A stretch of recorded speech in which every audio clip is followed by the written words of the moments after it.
अहमद नाम का एक 25 साल का लड़का था जो कि एक प्राइवेट कंपनी में जॉब करता था। वहां पर उसकी मंथली सैलरी 40,000 रुपए थी, जो भारत के अंदर एक अच्छी इनकम मानी जाती है।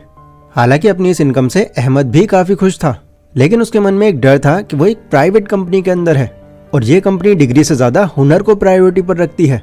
जहाँ कल को अगर कोई ज्यादा हुनर वाला एम्प्लॉय उनको मिल जाता है तो वो पुराने एम्प्लॉयज को निकालने से पहले ज्यादा नहीं सोचते। इसके अलावा उसके पास कोई भी ऐसा सोर्स नहीं है जहाँ से एक भी रुपया कमा सके वो। अहमद का वहां पर एक दोस्त था सुमित नाम का, जो महीने के 90,000 रुपए कमाता था।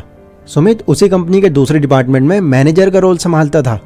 सुमित के अंदर एक खास बात यह थी कि उसमें हुनर काफी ज्यादा था और इससे वो हर टाइम काफी कॉन्फिडेंट नजर आता। उसे देखकर ऐसा लगता कि मानो उस पर किसी भी तरह का प्रेशर नहीं है। ऑफिस में सबसे ज्यादा अगर कोई चिल माइंडेड इंसान था तो वो सुमित ही था। अब एक दिन सुमित कॉफी लेने के लिए कैंटीन में जाता है एंड वहां पर वो देखता है कि अहमद किसी गहरी सोच में बैठा हुआ है। सुमित अपनी कॉफी लेकर अहमद के पास ही बैठ जाता है एंड उससे पूछता है कि अहमद, इतनी गहरी सोच में क्यों भाई, कोई प्रॉब्लम हो गई क्या? अहमद बोलता है कि यार सुमित, क्या बताऊं, मैं डर में जी रहा हूं। डर? किस बात का डर? सुमित, तुम्हें तो पता ही है इस कंपनी के जो ऑनर हैं वो कितने स्ट्रिक्ट हैं। वो छोटी सी गलती पर भी जॉब तक से निकाल देते हैं एंड गॉड ना करे अगर कभी मुझसे भी कोई गलती हो गई एंड उन्होंने बाकियों की तरह मुझे भी जॉब से निकाल दिया तो मैं तो यार बर्बाद ही हो जाऊंगा, क्योंकि यही इकलौती जॉब है मेरे पास पैसा कमाने के लिए। सुमित ने अहमद को समझाया, अहमद तुमको पता है मैं क्यों इतना कॉन्फिडेंट रहता हूँ? क्यों मुझे तुम ज्यादातर टाइम चिल मोड में ही देखते हो? क्यों सुमित, बताओ मुझे। क्योंकि जिस डर में तुम आज हो, इस डर को मैं काफी टाइम पहले बहुत पीछे छोड़ चुका हूँ। मतलब? मैं समझा नहीं।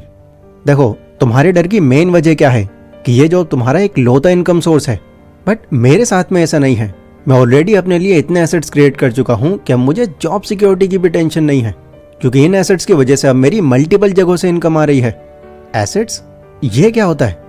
अहमद, एसेट्स वो चीजें होती हैं जो तुमको पैसा कमा कर देती हैं, जैसे तुम्हारे केस में तुम्हारी ये नौकरी। बट प्रॉब्लम यह है कि तुम्हारे पास सिर्फ यही एक एसेट है। नहीं नहीं नहीं नहीं, अगर ऐसा है तो मेरे पास एक और एसेट है, मेरा बैंक अकाउंट, क्योंकि वहां पर मेरा पैसा हर साल 4% से ग्रो हो रहा है, वो भी मेरी बिना इन्वॉल्वमेंट के। ये है ना मेरे लिए एसेट। अहमद, ऐसा तुमको लग रहा है, बट अगर तुमने अपना बचा हुआ सारा का सारा पैसा बैंक में रख रखा है तो वो तुम्हारे लिए एक एसेट नहीं, एक लायबिलिटी है जो तुम्हारा लॉस करा रही है। वो कैसे? देखो, एक सिंपल सी कैलकुलेशन से मैं समझाता हूँ तुमको। तुम्हारा बैंक तुमको हर साल 4% इंटरेस्ट दे रहा है, यानी अगर तुम्हारे बैंक अकाउंट में 1 लाख रुपए हैं तो 1 साल के बाद तुमको उन पर 4,000 रुपए मिलेंगे। बट इधर अगर तुम महंगाई को देखो तो यहाँ पर हर साल 7 से लेकर 9% तक का जंप आ रहा है। यानी इस साल अगर तुम्हारे राशन पानी और जरूरत की चीजों की कीमत अगर 1 लाख रुपए है तो अगले साल तुमको इतने ही राशन पानी और जरूरत की चीजों के लिए लगभग 1,08,000 रुपए चाहिए होंगे। तो अब तुम समझो, इनडायरेक्टली तुम्हारे बैंक के अंदर उन पैसों की वैल्यू बढ़ नहीं रही, उल्टा कम होती जा रही है। हाँ, ये तो मैंने सोचा ही नहीं। लेकिन अब तुम ही बताओ सुमित, मैं और कौन कौन से एसेट्स क्रिएट करूं जिससे मुझे भी तुम्हारी तरह अलग अलग जगहों से रेगुलर इनकम आती रहे। देखो, मैं तुमको वो एसेट्स बता देता हूं जो मैंने खुद के लिए बनाए हुए हैं। इन्हीं में से तुम डिसाइड कर सकते हो कि तुम्हारे लिए कौन सा बेस्ट है। मेरे पास अभी के टाइम में 4 एसेट्स हैं जहां से मुझको फाइनेंशियल तौर पर या तो रेगुलर इनकम आ रही है या इनकम बढ़ाने के रास्ते खुल रहे हैं। एंड इसमें सबसे पहला एसेट है मेरी एजुकेशन। सालों पहले जब मेरी इस कंपनी में ज्वाइनिंग हुई थी तो मुझे भी इस बात का अंदाजा था कि शायद ये जॉब मेरे फ्यूचर के लिए 100% सिक्योर नहीं है। तो मान लो मेरी भी वही कंडीशन थी जो आज तुम्हारी है। बट कुछ ही टाइम के अंदर मैं समझने लगा कि अगर मुझे यहाँ पर लंबे टाइम तक टिके रहना है तो मुझे अपनी स्किल्स के अंदर सबसे बेस्ट होना पड़ेगा। यहाँ पर मेरा सबसे पहला काम सेल्स एग्जीक्यूटिव का था, जहाँ मुझे कंपनी के लिए पर डे के हिसाब से सेल्स निकालनी थी। अब उस टाइम मेरे साथ में जितने भी कलीग्स बैठे हुए थे वो सेल्स निकालने के लिए वही पुराने घिसे पीटे तरीके अपना रहे थे। तो मैंने यहाँ पर इनको फॉलो करने की जगह अपने नए तरीके ईजाद किए, जिनके लिए मुझे कुछ बुक्स और कुछ कोर्सेज बाय करने पड़े। डेफिनेटली यहाँ मेरा पैसा तो खर्च हुआ, लेकिन मुझे ये क्लियर था कि मेरी ये इन्वेस्टमेंट मेरे लिए आगे चलकर एक एसेट की तरह काम करेगी। और सच में ऐसा हुआ भी। उन बुक्स और कोर्सेज को अच्छे से सीख लेने के बाद मैं ह्यूमन साइकोलॉजी से लेकर persuasion, storytelling, empathy, negotiation, इन सब चीज़ों को इतनी सफाई से यूज करने लगा कि सामने वाले के पास कोई रीजन ही नहीं बचता था कि वो क्यों हमारा प्रोडक्ट ना खरीदे। एंड इसी के चलते मैं अपने बाकी सारे कलीग से कई ज्यादा सेल्स निकाल पाता था। तुम यकीन नहीं करोगे, बट मेरा 1 साल के अंदर 3 बार प्रमोशन हुआ था एंड आज तो तुम मेरी पोजीशन और सैलरी देख ही रहे हो। अभी भी अगर मुझे लगता है कि मुझे कुछ और भी सीखना चाहिए तो वहाँ मैं खुद पर इन्वेस्ट करने से पहले ज़्यादा नहीं सोचता, क्योंकि ओवर द टाइम वहाँ पैसा लगाना मेरी ग्रोथ में ही काम आता है मुझको। सो ये था मेरा पहला एसेट। अगला एसेट जो मुझे पैसा बनाकर देता है वो है घोस्ट रेंटिंग। अहमद ने हैरान होकर पूछा, क्या तुम भूतों से किराया लेते हो?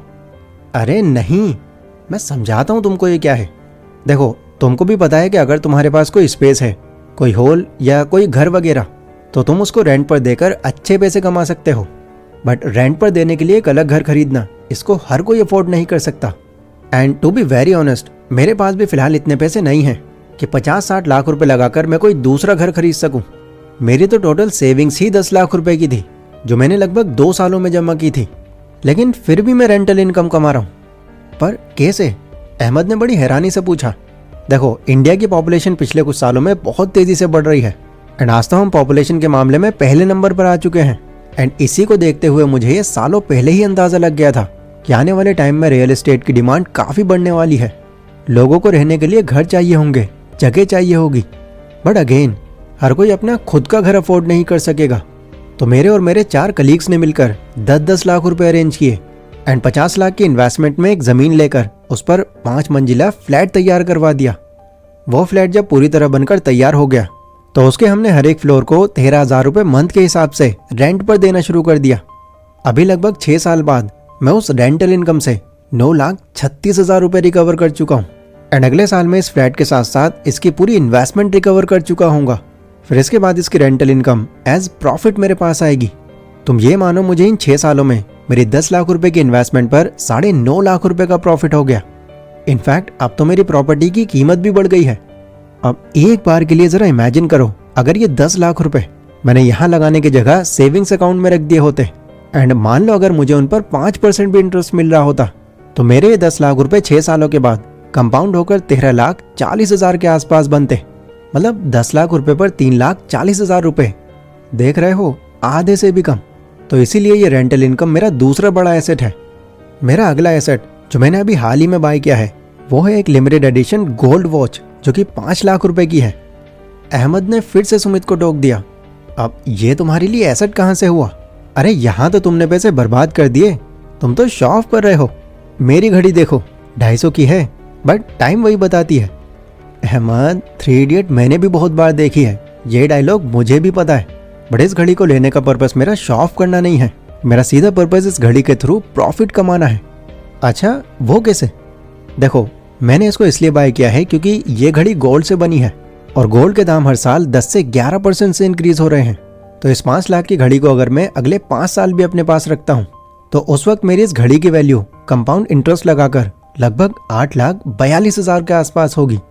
एंड दूसरा, ये एक लिमिटेड एडिशन वॉच है जो काफ़ी रेयरली लोगों के पास मिलेगी, तो इससे इस घड़ी की वैल्यू और भी ज़्यादा बढ़ जाती है। तो ये कमोडिटी तुम मान सकते हो मेरा अगला बड़ा एसेट है, जो फ्यूचर में मुझे मेरी इन्वेस्टमेंट पर काफ़ी अच्छा प्रॉफिट देगा।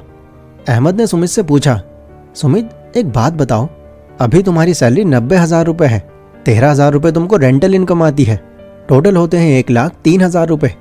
इनमें तुम घर के खर्चे निकालने के बाद फिर भी बहुत पैसे बचा सकते हो। बट इससे पहले जब तुमको रेंटल इनकम नहीं आती थी तो तुमने 10 लाख रुपए 2 साल में जमा कैसे कर लिए? तुम घर का खर्च कैसे उठाते थे?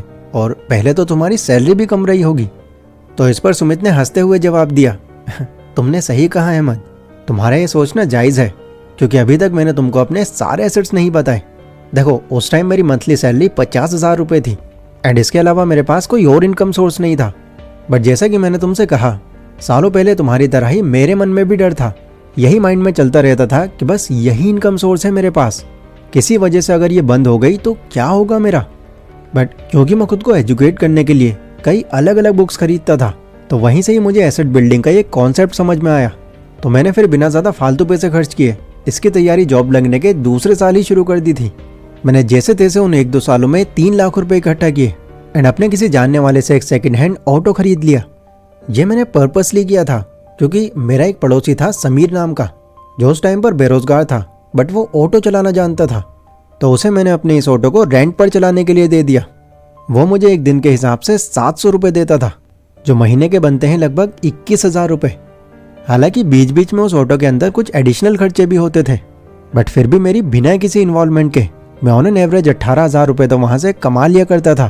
तो उस टाइम मेरी एक महीने की कमाई 50,000 नहीं बल्कि 50 प्लस 18 68,000 रुपये थी, जिससे मैं इतने कम टाइम में काफ़ी पैसे सेव कर पाया। वैसे आज भी मेरी इन्वेस्टमेंट पर 2 ऑटो चल रहे हैं जिनका पर डे रेंट बढ़ाकर मैंने 1,000 रुपये किया हुआ है। तो एडिशनल खर्चे काट पीट कर मैं ऑन एन एवरेज मंथली वहाँ से 50,000 रुपये निकाल रहा हूँ।